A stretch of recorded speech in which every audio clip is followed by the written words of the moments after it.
Our next guest is one of the country's leading advocates for the homeless. Pat Morgan of Memphis even received a presidential appointment to the U.S. Interagency Council of Homelessness, the pinnacle of policy making on this issue. She talks about her battle to break the cycle of homelessness in her new book, The Concrete Killing Fields. Pat, how did this all start for you? I was minding my own business.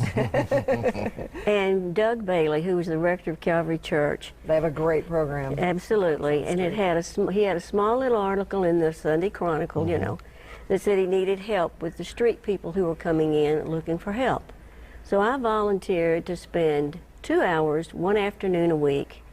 And then the first day I was there, I was just totally hooked. What hooked you?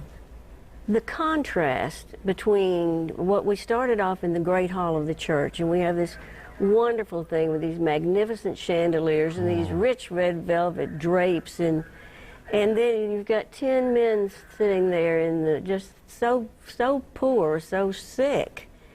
Yeah, I think it was the contrast there. And then I also felt like I had a debt to pay. Was there a feeling, though, Pat, that you could do something by yourself, or you were going to have to kind of galvanize others to be there to really make a change, or what? I jumped into it for what I could do, for what I thought I could do and wanted to do, was driven to do. And then the more we worked with them, the more frustrated I became because we didn't have what we needed.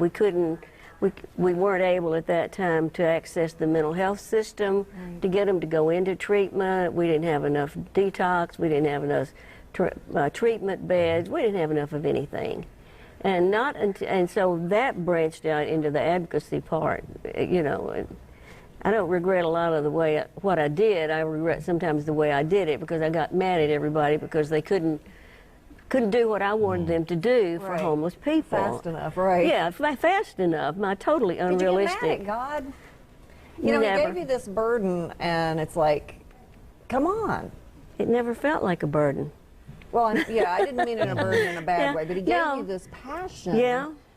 Did you get mad at Him for being so dang slow, helping solve the problem? No, I got mad at the system. I got mad at the system. I didn't get mad at the people in the system.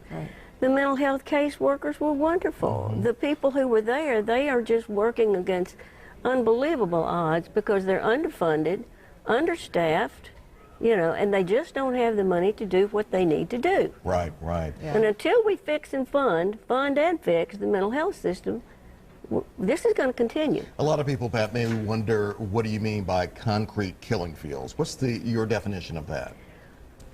The streets are just killing. Living on the streets is a killing thing. I mean, they may not die there, though some do, but it kills their heart, their soul, you know, what is it that happens when a person doesn't have one single human being who can or will take them in for one more night?